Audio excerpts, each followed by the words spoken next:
Makulimlim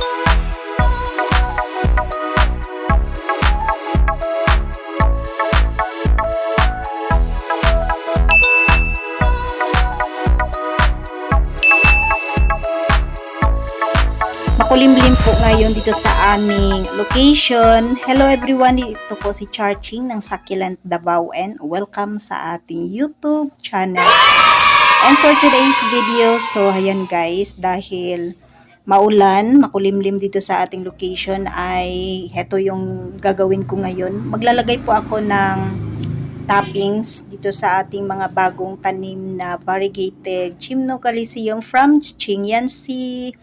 Ayan guys, at ayan, siguro mga 5 days na natin siyang natanim dito sa pot. So, ayan, at ngayon po ay dahil nakabili po tayo ng toppings, lalagyan ko na po siya ng toppings. So, yung nilagay ko pong toppings guys ay labarak po siya. And then, yung gamit ko naman po na soil mix ay yung ginagawa ko pong soil mix, yung ano pa lang to, yung experiment natin na soil mix. So hindi ko pa po siya i-share sa inyo kasi ginagawan ko pa po siya ng experiment kung ano na po maganda pong naging resulta or pangit yung naging resulta ay i-share ko po sa inyo guys yung ating potting mix. And then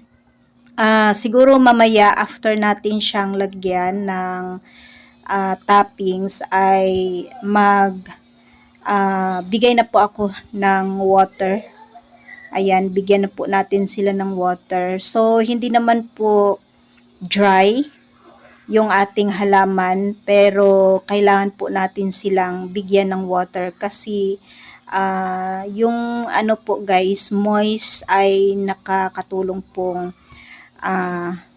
mag-produce ng roots yung ating halaman. So hinihintay ko lang kasi yung natin, yung ating labarak, para pag time na magbigay po tayo ng water ay ayan, meron pong tutulong na magsipsip ng excess water dito sa ating halaman. And then, hindi po siya ma-overwater. So, yan lang po guys yung gagawin ko ngayon. So, siguro ang gagawin kong maglalagay lang siguro ako ng konting water sa baba mamaya para siguro sa baba ko na, or para makasipsip lang siya dun sa baba. Hindi natin siya basain dito sa itaas para maiwasan nating mag-rot yung ating halaman kasi medyo ngayon makulimlim. So wala pong masyadong sunlight. So yan yung gagawin ko mamaya guys after natin siyang lagyan ng topping. So ano lang po, yung ating halaman ay galing po sa ating seller na si Qingyansi. And then happy ako guys kasi yung ating halaman ay malalaki na. And then siya, magagandang klase po ng Mihano, to siya, variegated Gymnocalcium Mihano.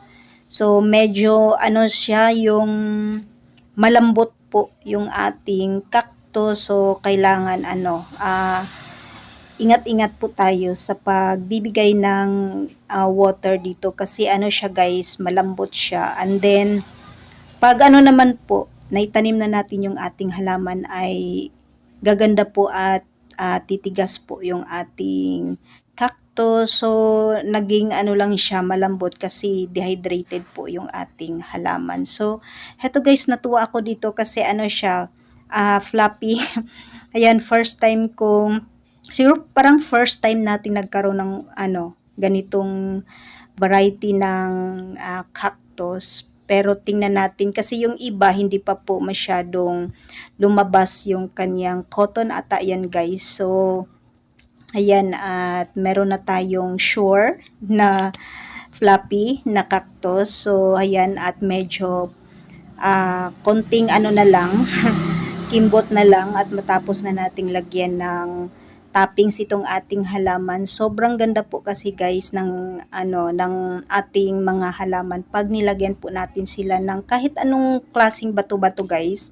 Meron tayong pamis, pumice, depende po siya kung ano po yung available sa inyo.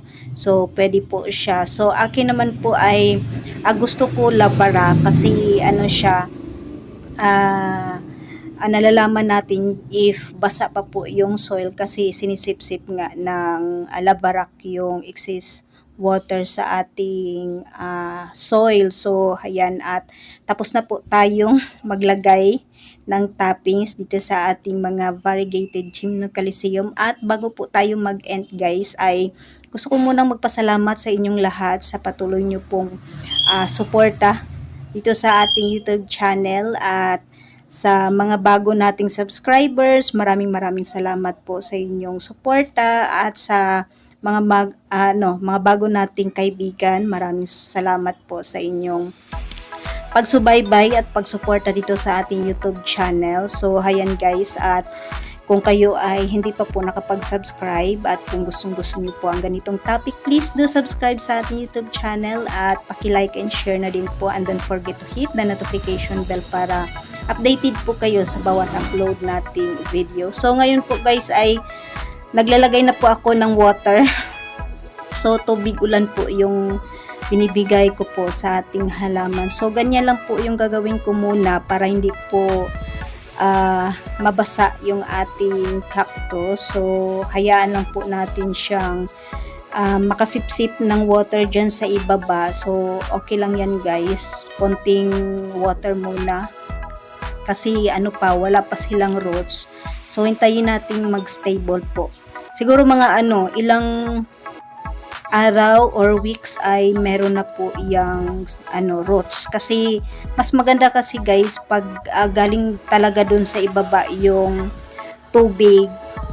Unlike sa pag sa top kasi hindi masyadong nakakasipsip yung ating mga plants. And that's for today guys. Maraming salamat po sa inyong panonood dito sa ating YouTube channel. Thanks for watching.